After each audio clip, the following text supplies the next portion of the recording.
আলাইকুম। আজ শেয়ার করব তালের পাকন পিঠা। এই পিঠাটা খেয়ে আপনার পরিবারের সবাই আপনার প্রশংসা তো করবেই, পাশাপাশি এই পিঠাটা বারবার খেতে চাইবে। নরম তুলতুলে এই পিঠাটা খেতে এতটাই মজাদার যে এই তালের সিজনে না খেলে মিস করবেন। এখানে আমি হাফ কেজি পরিমাণ লিকুইড গরুর দুধ নিয়ে নিয়েছি, তার মধ্যে দিয়ে দিচ্ছি তেজপাতা, একটা এলাচ ও একটু দারচিনি, আর দিয়ে দিচ্ছি হাফ কাপ পরিমাণ চিনি ও সামান্য খেজুরের গুড়। এই খেজুরের গুড়টা আমি সারা বছর সংরক্ষণ করে রাখি, আর যখনই কোনো মিষ্টি কিছু তৈরি করে থাকি তার মধ্যে যদি খেজুরের গুড়টা দেওয়া যায় তাহলে অবশ্যই আমি দিয়ে থাকি। তো এটাকে আমি ভালোভাবে জাল করে নিচ্ছি, তবে বেশি জাল করা যাবে না। এটা ফুটে ওঠার পরে আমি 2-3 মিনিট এটাকে জাল করে নেব, তারপরে এটাকে নামিয়ে নেব। আর এটাকে আমরা পিঠা ভেজানোর কাজে ব্যবহার করব। এখন চুলা থেকে এটাকে আমি নামিয়ে নিচ্ছি। এখানে আমি 1 কাপ পরিমাণ তালের পিউরি নিয়ে নিয়েছি, তার মধ্যে দিয়ে দিচ্ছি হাফ কাপ 1 টেবিল চামচ পরিমাণ দুধ ও 1 চিমটির মতো লবণ। এখানে লবণটা চাইলে আপনারা স্কিপও করতে পারেন। এখন এই তালটা ফুটে ওঠা পর্যন্ত অপেক্ষা করব। তো তালটা ভালোভাবে ফুটে উঠলে এর মধ্যে প্রথমে আমি হাফ কাপ পরিমাণ চালের গুঁড়া দিয়ে দেব।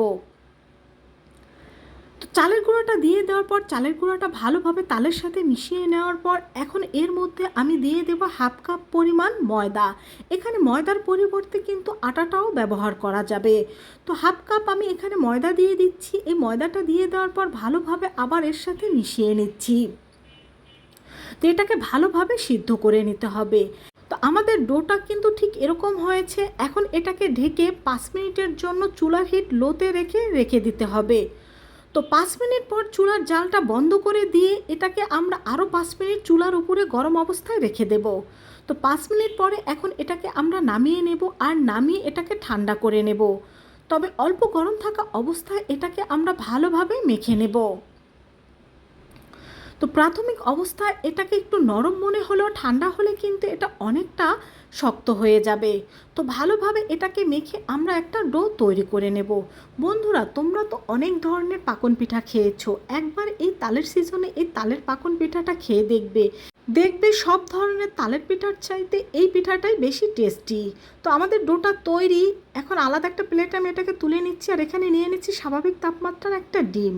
এখন এই ডিমটা ফেটিয়ে নিয়ে অল্প অল্প করে এই ডোর সাথে আমরা মিশিয়ে দেব। একসাথে সবটা দেব না, কারণ এখানে বেশি হয়ে গেলে ডোটা বেশি নরম হয়ে যাবে। তো ডিমের সাথে যখন এটাকে মিশিয়ে নেবেন, এটা কিছুটা নরম মনে হতে পারে, কিন্তু কিছুক্ষণ পরে কিন্তু এটা অনেকটা শক্ত হয়ে যাবে। তো বাকি ডিমের যে মিশ্রণটা ছিল সেটাও আমরা দিয়ে ভালোভাবে মিশিয়ে নিচ্ছি। বন্ধুরা, এখানে যদি ডোয়ের পরিমাণটা একটু বেশি হয় সেক্ষেত্রে কিন্তু ডিম একটার পরিবর্তে 2টো লাগতে পারে। তো ডিমের সাথে ভালোভাবে এটাকে মিশিয়ে নেওয়ার পর এখন এখানে আমি দিয়ে দেব 1 টেবিল চামচ পরিমাণ রেগুলার সয়াবিন তেল। এই তেলটা দিয়ে ভালোভাবে এটাকে মেখে নেব, আর তেলটা দিয়ে মেখে নেওয়ার পরেই পারফেক্টভাবে তৈরি হয়ে যাবে আমাদের তালের পাকন পিঠার ডো। তো আমাদের ডোটা কিন্তু একেবারেই তৈরি। এখন আমি হাতটা ধুয়ে নিয়ে এই ডোটা দিয়ে পিঠা তৈরি করে নেব। তো হাত ধুয়ে নিয়ে এখান থেকে অল্প অল্প করে ডো নিয়ে আমরা পিঠাগুলো তৈরি করে নেব। তো হাতের সাহায্যে এটাকে চেপে চেপে ঠিক করে 2 হাতের তালু দিয়ে এটাকে আমি লম্বা করে নেব। লম্বা করে নেওয়ার পর এটাকে হাত দিয়ে চাপ দিয়ে কিছুটা চ্যাপ্টা করে নেব। আপনারা আপনাদের ইচ্ছে মতো কিন্তু এখানে পিঠার শেপটা দিয়ে দিতে পারেন। এখানে একটা প্লেটে আমি সামান্য একটু তেল ব্রাশ করে নিচ্ছি। তেলটা ব্রাশ করে নিয়ে এর উপরে এটাকে দিয়ে দিচ্ছি। এখন এখানে আমি একটা টুথপিক নেব, আর টুথপিকে সামান্য তেল ব্রাশ করে নেব। টুথপিকটা দিয়ে আমরা এইভাবে করে এই পিঠাগুলোর ডিজাইন করে নেব। এখানে আপনারা কিন্তু আপনাদের ইচ্ছে মতো যে কোনো কিছু দিয়ে এটাকে ডিজাইন করে নিতে পারেন, আর যে কোনোভাবে এটাকে ডিজাইন করে নিতে পারেন। তো একটা পিঠা আমাদের তৈরি হয়ে গেল।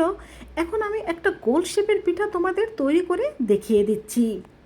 তো এটাকেও ভালোভাবে 2 হাত দিয়ে আমরা রাউন্ড শেপ করে নিচ্ছি। তারপরে হাত দিয়ে চেপে চেপে এটাকে পারফেক্ট একটা রাউন্ড শেপ দিয়ে দেব। তো এটাকে এখন প্লেটের উপর রেখে টুথপিক দিয়ে এটাকে আমরা আরেকটা সুন্দর ডিজাইন দিয়ে দেব। এই পিঠাটা তৈরি করা যতটা সহজ, খেতে কিন্তু তার থেকে আরও অনেক বেশি মজাদার। তো আমাদের আরও একটা পিঠা কিন্তু এখানে তৈরি হয়ে গেল। এইভাবে করে সবগুলো পিঠা এখানে আমি তৈরি করে নেব। তো সবগুলো পিঠাই এখানে আমি তৈরি করে নিয়েছি, আর এই পিঠাটা কিন্তু কিছুটা মোটা টাইপের হবে। এখন এই পিঠাগুলো আমি ভেজে নেব। তো চুলায় তেলটা দিয়ে দিয়েছি, তেলটা গরম হলে একটা একটা করে এখানে আমরা পিঠাটা দিয়ে দেবো। আর পিঠাগুলোকে আমরা মিডিয়াম হিটে ভেজে নেব। এই ডোটা কিন্তু আমাদের সিদ্ধ করাই ছিল, এটাকে বেশি ভেজে নেওয়ার প্রয়োজন নেই, তবে এটাকে হালকা কালার করে আমরা ভেজে নেব, একেবারে গোল্ডেন ব্রাউন করে কিন্তু ভেজে নেব না। তো এটার একটা সাইড হয়ে গেলে আমি অন্য একটা সাইড উল্টে দিচ্ছি। তো পিঠার অন্য একটা সাইড এরই মধ্যে হয়ে গিয়েছে, এখন এই পিঠাগুলোকে আমি তুলে নিচ্ছি। আর বন্ধুরা দেখতেই পাচ্ছ এগুলো কিন্তু আমি অতিরিক্ত কালার করে ভেজে নেইনি। তো সব পিঠাগুলোই এখানে আমি ভেজে নিয়েছি। এখন এই পিঠাগুলো আমি যে দুধের শিরাটা তৈরি করে রেখেছিলাম সেই দুধের শিরার মধ্যে ভিজিয়ে নেব। তো এখন এর মধ্যে আমি এই দুধের শিরাটা সম্পূর্ণ দিয়ে দিচ্ছি। এই দুধের শিরার মধ্যে পিঠাটাকে আমরা 2 থেকে 3 ঘন্টা ভালোভাবে ভিজিয়ে রাখবো। আর 2-3 ঘন্টা ভিজিয়ে রাখার পরে এই পিঠাটা ফুলে একেবারে ডাবল হয়ে যাবে আর পিঠাগুলো নরম তুলতুলে হবে। ফিরে আসলাম 2 ঘন্টা পরে, দেখেই বুঝতে পারছো যে পিঠেগুলো কতটা ফুলে উঠেছে। এই পিঠাগুলো এতটাই নরম সফট তুলতুলে হয়েছে যে তোমরা নিজেরা দেখলেও অবাক হয়ে যাবে। এখন আমি আলাদা একটা ট্রেতে এটাকে সার্ভ করে তোমাদের দেখিয়ে দিচ্ছি। এখানে তোমরা এমনি শুকনো শুকনো সার্ভ করে নিতে পারো, আবার দুধের শিরার সাথেও এটাকে সার্ভ করে নিতে পারো। দুইভাবেই কিন্তু এটা খেতে অনেক ভালো লাগবে। তো তৈরি হয়ে গেল আমাদের তালের পাকন পিঠা। তো তোমাদের দেখিয়ে দিচ্ছি এটা কতটা নরম সফট ও তুলতুলে হয়েছে, মুখে দিলেই জাস্ট মিলিয়ে যাচ্ছিল। তো আশা করছি রেসিপিটি তোমাদের ভালো লেগেছে। ভালো লাগলে কমেন্ট করে জানাবে। এই তালের সিজনে একবার হলো বাসায় ট্রাই করবে, বন্ধুদের সাথে শেয়ার করবে। সবাই ভালো থেকো, আল্লাহ হাফেজ।